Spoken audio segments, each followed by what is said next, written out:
Today I wanted to chat about XTV, getting a ton of questions about it. What happened? Why did Roku make that move? Will it affect Roku? And what's next? So if you don't know what XTV was, it was a private channel. It wasn't part of the Roku channel store that you could add through to your Roku. If you had a particular code, you could go in your settings and then add it and have it appear over there. Now Roku has gone and shut it down, and it's shut down many other pirate-related Roku channels out there. Why they're doing that? In short, they are going after them because they got kicked out of Mexico. Cable company down there sued a private Roku channel maker for offering their content for free on Roku devices. Roku got dragged into the lawsuit when they weren't initially named in it, and a Roku received a ban from Mexican courts saying you cannot sell Roku devices in the country of Mexico.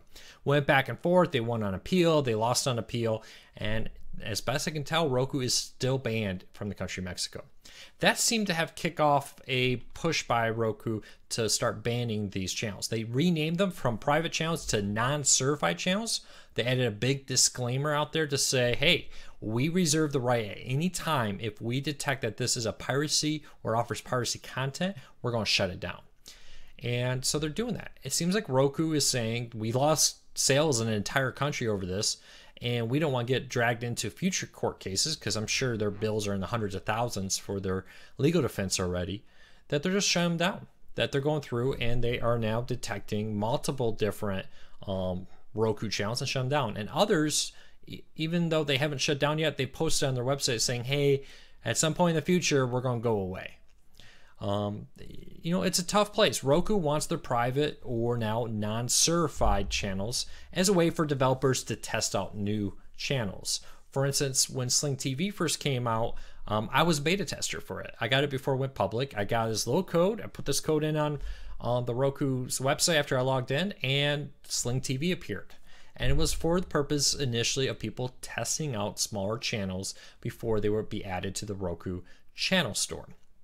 Now it's turned into a little bit of a sub-market, we'll call it, of people using them to upload some questionable, some very nice, legitimate ones that they just don't want to go through the process of becoming a official Roku channel store. Roku is also going after them in other ways to making it harder to get into these channel stores. You now have to identify yourself, have a verified email address, have a payment option like a verified debit card, credit card on file. And I think Roku's doing all that to say that, if they get sued, they can turn around and say, hey, the developer of that channel is Mr. Smith, and here's his contact info. Basically, Roku is saying, we're not a piracy service. We're here to be legal, and we're not risking our sales in different markets. So Roku is likely not done. Will XTV come back? Probably not, at least not on the Roku in this form. Easily could appear on one of many other platforms that don't care as much, and Roku is not alone in this. Amazon has kicked off channels before. They typically alter the way the Amazon Fire TV works, for instance, booting it right into Kodi. Apple is notorious for locking down their systems. Even Google keeps certain apps out of their Google store. The difference with Roku is the way it happened. It wasn't a true sideload. So Roku actually had a database and for these non-certified channels. And it said, if you enter this code, it will connect you. Where like Android, for example, when you sideload an app, it has nothing to do with Google. They don't connect to it. They don't play with it. They don't touch it. I think that's where Roku ran a little bit of trouble there, and now they seem to be addressing that concern. Could XTV show up again? Sure, at some other place. It's probably not coming back to Roku. And the creator of XTV did say he's going to come back with only, quote, content I can prove I have the legal rights to, which is probably not a lot compared to what was on there before. Other channels are facing similar fates. I expect Roku to go through it. Now, why did Roku pick XTV? Well, it got popular. People knew about it. For instance, on Reddit, about a week ago at the time of this recording, Reddit, Roku's official Reddit account posted a question on their subreddit for Roku. What's your favorite Roku free channel? The number one response, XTV. It was the number one upvoted, number one most submitted, and the mods there quickly took them all down. About a day later, I don't know if Roku complained or the mods just said, this probably isn't a good idea to have all these pirate channels replying to the official Roku account here. they took them all down. Well, that and probably every Facebook group, every Reddit subreddit, whatever that's about Roku has been talking about XTV. When you get that popular, guess what? People are going to take notice. A lot of piracy services exist because people don't know about them. So it probably was no one person that said, contacted Roku and said this is piracy. Roku probably knew about it for a while. It's just probably low priority. In recent days, it became a higher priority. Rather, that's because they've shut down other channels that were a bigger concern and they just got to XTV, or by, for example, that Reddit post they had asking what's your favorite free Roku channel, pretty much 90% being pirate options that made it the forefront of their attention. So, if you like XTV, I'm sorry, it's pirate. My recommendation is stick to the legal services. We always promote only the legal ones out there.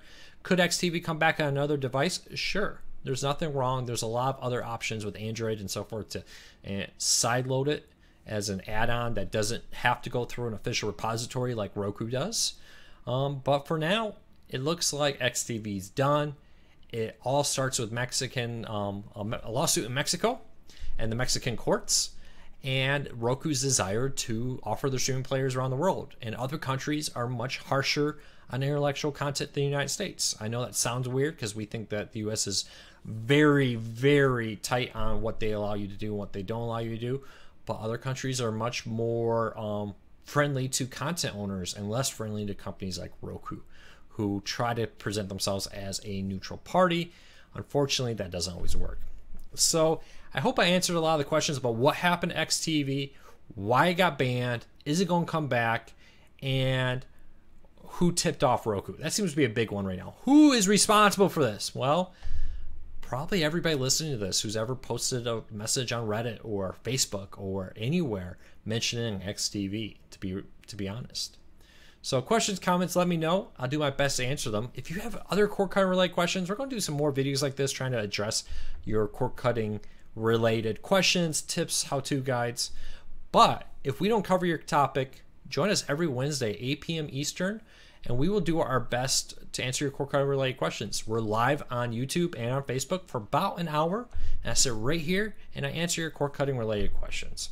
So thank you for watching this video. Please subscribe. Please hit your thumbs up. It really does help us. And hopefully we helped you get a little bit more information about XTV today.